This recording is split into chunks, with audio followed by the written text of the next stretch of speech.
Welcome to Cut to Legal. Welcome to Cut to Legal. I'm your host, John Clements, here with entertainment attorney James Pacitti, a veteran entertainment lawyer and founder of Pacitti Law Firm. He's represented producers, production companies, actors, directors, writers, composers, and creators at every level of the business, from indie features to documentaries and multi-platform projects. Today's episode is What is an Option Agreement? How to legally secure a script or story idea. But before we get to that, James, welcome back to the show. Thank you, John. Glad to be back. I'm excited you're here. I'm excited to learn more about this important topic that probably doesn't get enough press. So I'm glad we're doing this. Yeah, no, it's. I agree with you. It's something that I think perhaps people have heard of but don't truly understand. Yeah, well, we're gonna fix that today. So let's talk about option agreements. And first off, let's just define it, because that's a term that most of us probably don't know what it means. So what is an option agreement in entertainment law? Option and purchase agreements are often connected and in the same agreement, but distinguishing option from purchase, succinctly, an option is when someone gets the exclusive right for a set period of time to purchase a literary property, a script, some type of rights. It's typically, for example, an option and script purchase agreement. It could be an option and literary rights purchase agreement. For example, when someone is purchasing or optioning the right to purchase film rights to a novel. So the option is the exclusive right for a fee for a period of time to purchase rights.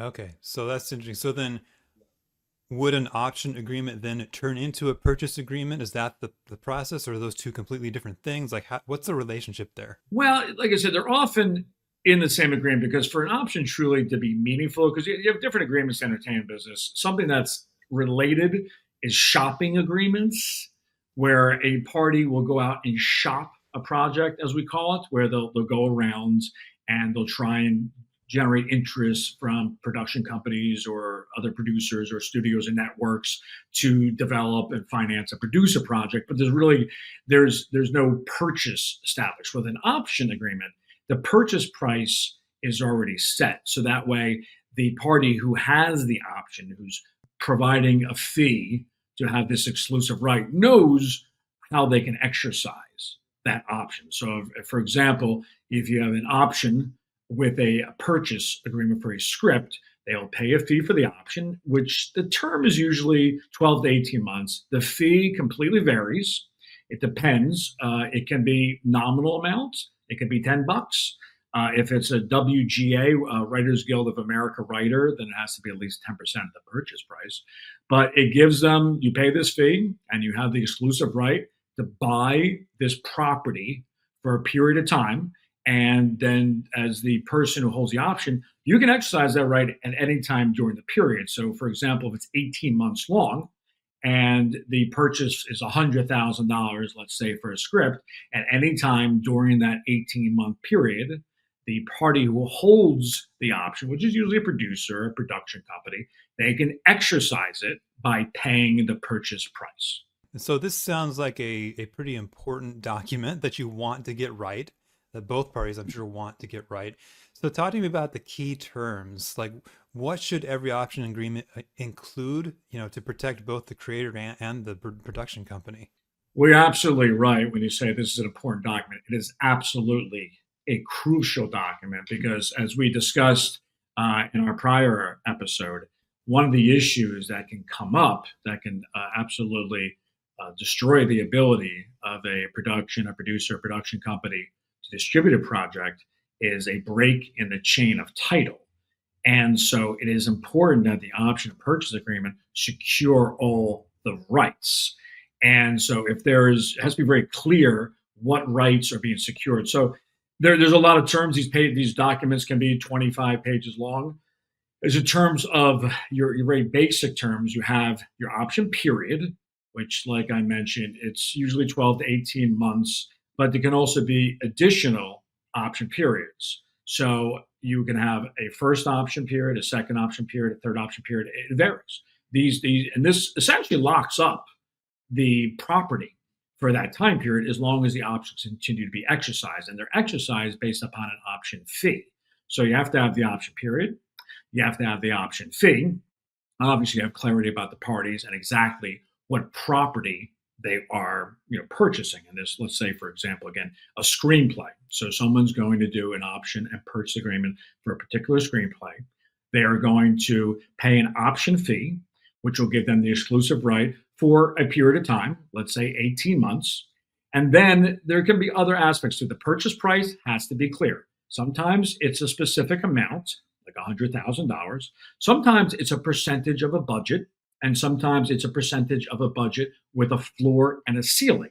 For example, if it was 2.5% of the final production budget of a feature film with a ceiling of 500,000 and a floor of 250,000, because sometimes you're not really sure how much the budget is ultimately going to be. If you sell to an independent production company, the budget might be less than if you sell to Universal Studios. So the producer doesn't want to get too goofy, where the writer's getting $1 million, and that can be a problem because a company, a studio, otherwise, like, we're not paying that much, for a script. And depending too, if it's not a WGA writer or a union writer. So it's important. Some of those aspects of it, floors and ceilings, are an example where just because a producer thinks the budget is going to be X, it's going to be 5 million, it's going to be 10 million. Turns out that they get lucky, and it turns out it's 50 million, but they didn't have a ceiling, and they said it's 2.5% of the budget. So all of a sudden, that writer's having a very good day, and now the producer is having a very bad day because they have to explain to the studio that why are we paying all this money for this script? So it's important to have that. And then the rights you're getting, because this is where it gets complicated. Because some of that stuff's pretty basic, as you can imagine, terms and option fees and purchase prices. But then there has to be a determination of other rights, because like sequels, prequels, remakes, right of first negotiation for the writer to write the sequel, prequel, or remake. What if it goes to TV? What about back-end participation for the writer? The credits. It's also essential to have provisions in there that the producer, whoever's ultimately purchasing it, can edit it and change it however they see fit. That is absolutely crucial. And that's something that, if again, alluding to something we discussed in our first episode, where if you try and just do some agreement off the internet and you don't have it in there that you can modify the script as you need to, as in terms of its titles, in terms of its character, plots, storylines, everything, then you can be very constrained because that's not in there, and the writer doesn't agree. So there ends up being a lot in it, and also important aspects of it, and this is particularly true in the age of artificial intelligence, that the work is original with the writer. There is no one else who has rights to it, and that's something that's contained in the representations and warranties. So that's something that most people wouldn't think about the importance of, but representations and warranties, making sure that the person who is selling you the rights really has all of the rights. Because if they don't, then you have something that ultimately you're not going to be able to exploit to the extent that you think you can, and that obviously can be a disaster. We've seen that where there were other parties involved who had other rights, and that wasn't disclosed because the agreements that were done were not proper. So it can be an absolute disaster because someone purchases a script, they think they can do whatever they want with it, and it turns out, no, they can't for any number of reasons. You mentioned, I think in the last episode, that this is very complicated. I see what you mean now. This is very complicated. So with that, is there a lot of back and forth with signing these agreements and contracts, or is it boilerplate? Like, how does that work? There can be, and a lot of it, often it has to do with the stature of the writer. There's been agreements who've been very difficult for us to get negotiated because the writer had stature and the writer had the ability. There was one instance where we had a writer who was absolutely insisting on a particular title that nobody liked. And this was a very established writer, a very successful writer. They really wanted this script. And these negotiations actually blew up because the writer did not want to agree to allow the producers to use whatever title they saw fit. So it can be, and sometimes it's because I've seen ones where the writer is not established and doesn't have stature, but honestly is a little bit delusional and was not agreeing to things that are very basic. And one of the things, like I mentioned, is very basic is the ability of the producer, of the purchaser, and whoever else they may associate with to be able to change the script, the plot, the storylines, character names as they see fit. They absolutely have to have that.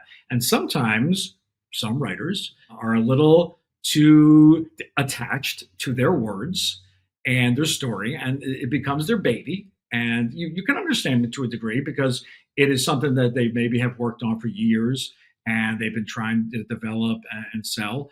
But that's where the business aspect of it comes in. That's where proper representation has to come in because someone has to be able to explain to that party that, look, you want someone to give you a lot of money and other consideration, perhaps back end, perhaps opportunities, like I mentioned, the right prequels, sequels, remakes, whatever, then they get to do what they want. It's just like when you buy a car, if the owner of the car you're buying it from is like, listen, you can buy this car from me, but it can only be black. You can never repaint it. You're like, it's my car. Hey, why would I do that? I'm going to do whatever I want with it.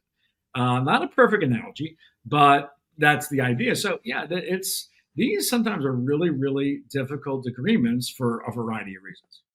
Yeah. So then do you end up kind of coming alongside your clients at times and helping them, just reminding them of these realities? Is that kind of part of what you do? Yeah, no, it is because what's fair and what's reasonable is based on what is industry standards, customs, and practices.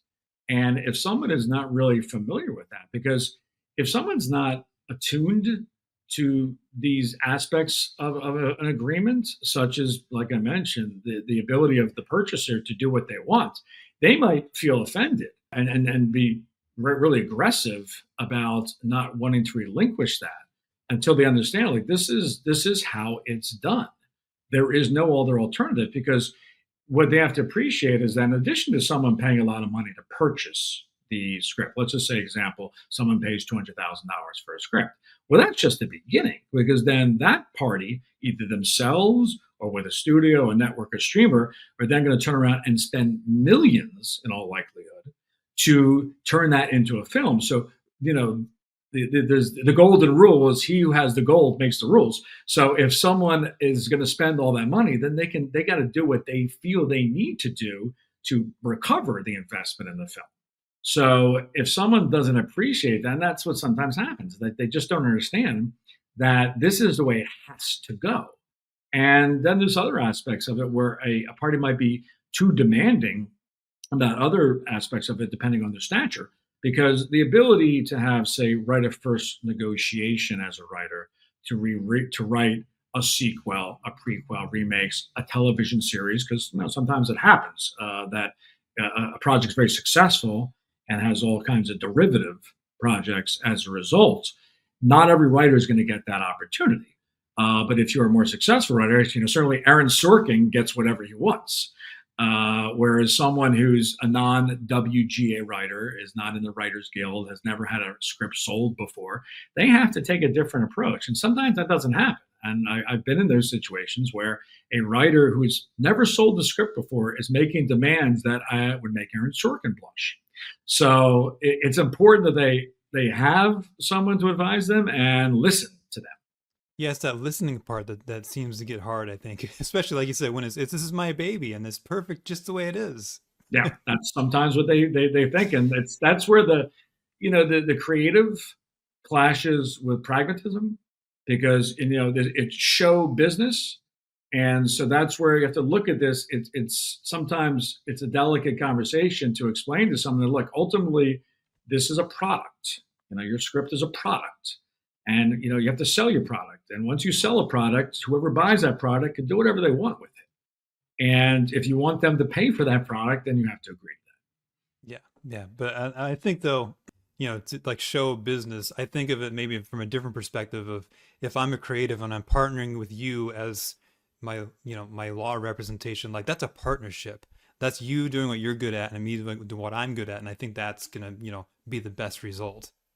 Yeah, ultimately, and it requires trust. Yeah. The party has to, if you hire me, for example, if you're a writer, if you hire me, or you're the producer, production company, if you're hiring us, it's important to listen to us, and you have to trust that we are acting in your best interest, and because that's really important, because that we are as attorneys, we're ethically obligated to zealously represent our clients within the bounds of the law, and someone has to truly embrace that and believe that, because we're not telling you things that are untrue or not in your interest. And sometimes the problem becomes is that you have, maybe sometimes it's ego, sometimes it's lack of experience or knowledge or understanding, and as a result of that, someone ends up kind of screwing themselves because they don't realize the opportunity they have before them, and they're just, for whatever reason, unrealistic about what they can expect from a particular Yeah. deal. Yeah. So I want to go back to this whole contrast between Aaron Sorkin and like a nobody like me, for example. So Aaron Sorkin he probably knows option contracts inside and out. But if I come to you and I don't know the first thing because it's my first screenplay, are there any other red flags that I should be watching out for in a potential contract? Well, it depends what kind of contract you're talking about. If you're talking about an option and script purchase agreement, like I mentioned earlier, you have to be careful about having your project locked up too long. I've seen that happen, where I was mentioning that when you have an option agreement, part of the terms of the option, and very typically it's 18 months each option period. And sometimes someone agrees to multiple option periods that are exclusively at the discretion of the purchasing party. So what you can have is, if you take 18 months plus 18 months plus 18 months, all of a sudden your project is locked up for a very long time. So, in that scenario, if there's three 18-month option periods, that's 54 months. So, talking about that's, 4.5 years where someone else controls your project. So that's a circumstance where you better understand, like, what one thing to do is take these provisions and stretch them out to their most extreme circumstances and say, well, the fees that they're going to pay me, is that worth having this off the market for potentially 4.5 years?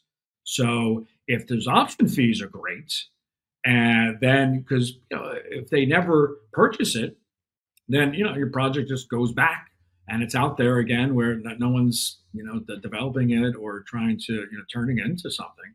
So it's important that those fees, those option fees you're receiving, that they are worth keeping your project essentially off the market, exclusive to this one party for that period of time. So that's one, in the circumstance of an option purchase agreement. That's one to be really aware of. Because I've seen that where there was some major regret because they were, I think, just kind of focused on thinking that this would happen quickly, and it didn't, and they kept on rolling the option periods, and it wasn't a great deal of money for those options, and that project, the script ended up being off the market for years.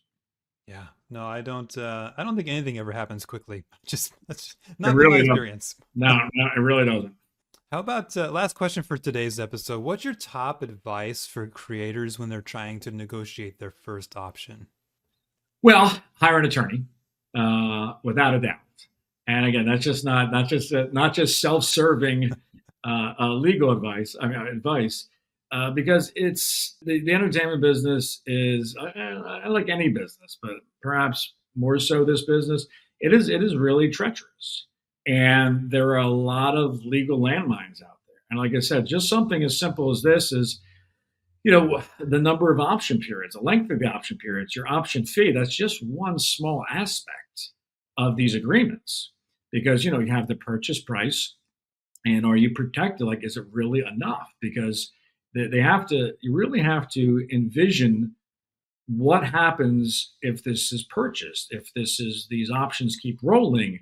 Is this something you're going to be happy with? Because sometimes, especially when you're newer to the business, and maybe you haven't experienced great success yet, so there becomes a little bit of impatience, and you just want to get this done, and maybe you sign an agreement that when it actually happens, you have a little bit of buyer's remorse or seller's remorse in this case, because you're like, well, I sold my script that I've worked on for years, and all I got was X amount of money, and I didn't get any back end participation. I didn't get any opportunity to do anything else. And all of a sudden, you're like, well, it's just gone. And I made some money, and it was nice, but I should have asked for more.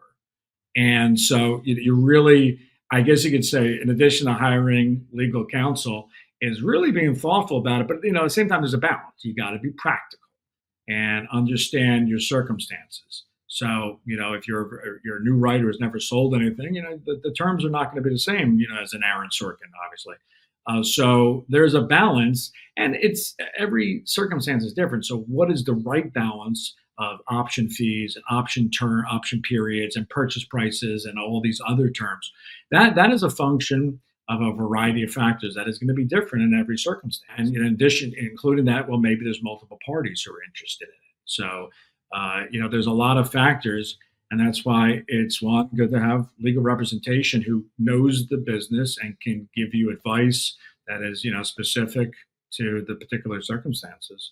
But it's also really think and thoroughly through what all this is going to mean if it actually happens. Because like I said, there's circumstances where someone's project gets locked up for years and then it goes nowhere.